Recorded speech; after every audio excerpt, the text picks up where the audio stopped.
Hi, you're watching us on NewsX YouTube. My name is Rishabh Gulati, and many of you, if you've been seeing these videos or have been following the developments that have been coming in from Pakistan, know that the Pakistani economy is in shambles. The country is bankrupt. It's facing a 0 day where its forex reserves will actually be zero.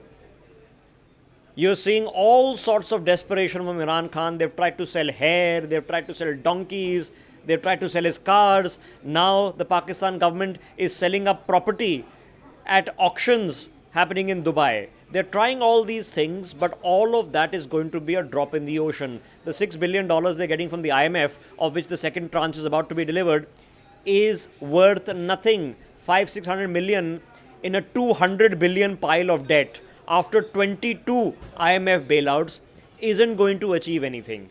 So what exactly is then Pakistan betting on? They are panicking, but they seem to have a plan B.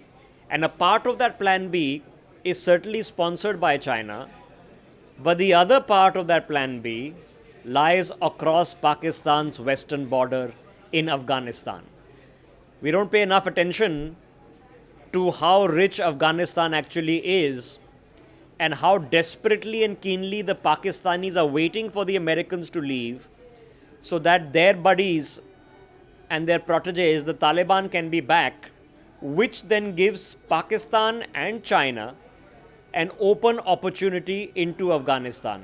Because they don't have to worry about government formation, they don't have to worry about the issues of security emanating from Afghanistan, they don't have to worry about terrorism in the sense that they classify these people as good terrorists. As long as they're hitting the Indians and the Americans, they're good terrorists for them. They have a simple eye on the prize. Now, since 2011, China has been going slow on its investments and exploration in Afghanistan. The reason they've been going slow is because there was no point of going fast while the Americans were there and the security situation was so dodgy. You can't go up and invest $20-30 billion or more only to find out that you can't operate over there. So an African model will be applied in Afghanistan by the Chinese, and the model is this. And the reality of Afghanistan, which we need to understand, that Afghanistan's other neighbor is whom? Iran, one of the world's biggest oil suppliers. In and around Mazar-e-Sharif, there are two major basin regions, and Afghanistan probably has oil reserves of 3.6 billion barrels. Now, 36 trillion cubic feet of natural gas, if you add to that, the sum total value in dollar terms at today's rates will be around $3 trillion of oil and gas reserves.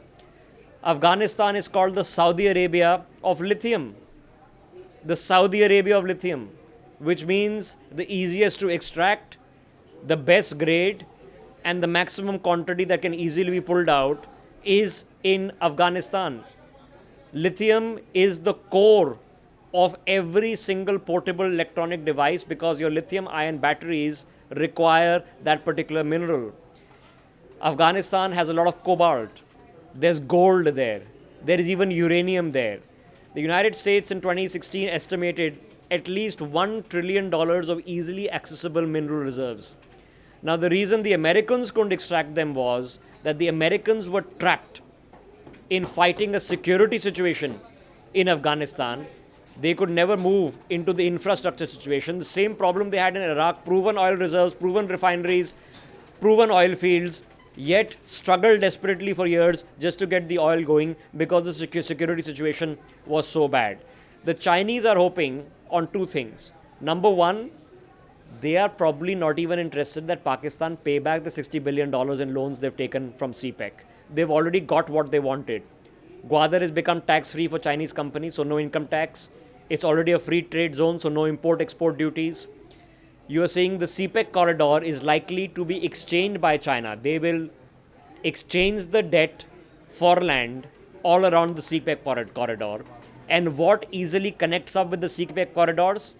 Parallel arms connecting into Afghanistan, which has almost no railway network, which has a very poor road network. Some of the western road networks have been in fact built by India. The Chinese move in and they already have been trying. a major effort has been put by the Chinese in several areas. About 500,000 square kilometers lies in two particular fields. One is the Afghan-Tajik basin and the other is the Amu Darya basin. Both of these have proven oil reserves. If you go and explore, it might just be a whole lot more. The Chinese have already made investments in Badakhshan. They've made investments in Sarepul. The Mesianak mineral area that has copper. Perhaps millions of tons of copper exist in that particular area. There are uranium reserves in Helmand, 50 billion of copper reserves in US dollar terms, perhaps in Helmand province alone. And what is all of this close to? The nearest sea access is Gwadar and Karachi. So the potential future push for OBOR is likely to extend through Afghanistan, perhaps into Iran, and then at least into Tajikistan, in which the Chinese already have a presence. The Chinese already have a military base in the northern areas of Afghanistan near Badakhshan. They already have joint patrolling. They're already moving in slowly, and they're just waiting that, number one, the United States pulls out, and number two, the Pakistanis puppets, the Talibans, are kept in the reign, that they get rich of the corruption money that the Chinese are going to feed them, but in turn, they deal with the $1 trillion or $2 trillion or $3 trillion, depending on which estimate comes to bear, of assets. Now, what is in it for Pakistan? Pakistan cannot service this debt. It cannot do it. It has to default on the debt. The Chinese will happily exchange that debt for land.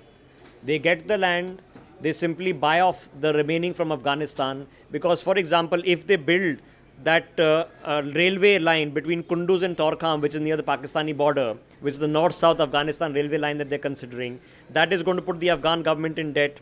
The 5 nations railway project which they're wanting to build through Pakistan, Afghanistan, Tajikistan, for which they have set up the Quadrilateral Coordination and Cooperation Forum, which has been set up by the Chinese, that includes these countries.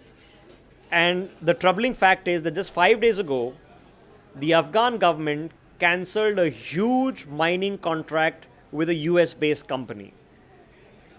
Now that's a huge blow for the American investors, but more importantly, it's a sign that the Afghans, who are very skeptical of Pakistan, if they see the writing on the wall that the Taliban are coming back and they have to do their deals anyway, then may as well do them with China, who's going to offer you a much larger cut, because the Chinese don't have to worry about corruption investigations and bribery charges or security problems or ideological concerns. They are simply interested in getting rich quick. So when it comes to $200 billion of Pakistani debt compared to $3 trillion of assets to be gained in Afghanistan, it's chicken money as far as the Chinese are concerned. Remember, they're sitting on $2.5–3 trillion of forex reserves. The Chinese spend $250 billion anyway every year abroad. They make $60 billion a year just out of profits from trade with India.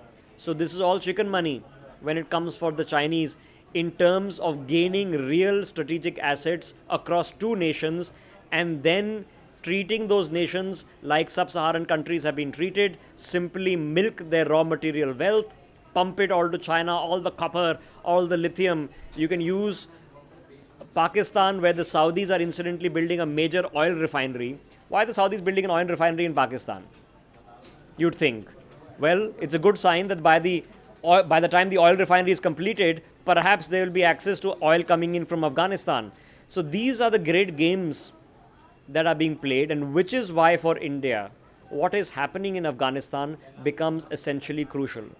Because if the OBOR was to extend into Afghanistan, the right now friendly towards India government of Afghanistan could pivot. And then you have an entrenched umbilical cord that is being monitored, run and secured by the Chinese, which principally runs incidentally through Gilgit-Baltistan, which for us is Indian soil, and therefore complicates the issue for us in having to take on China head on. So let's be wary, let's be deeply concerned, and for all of us, let's keep an eye out on the mineral riches of Afghanistan, because if we let them slip, there's going to be a lot of strategic trouble, not only economic one. For more such videos, subscribe to the NewsX YouTube channel, hit the bell icon.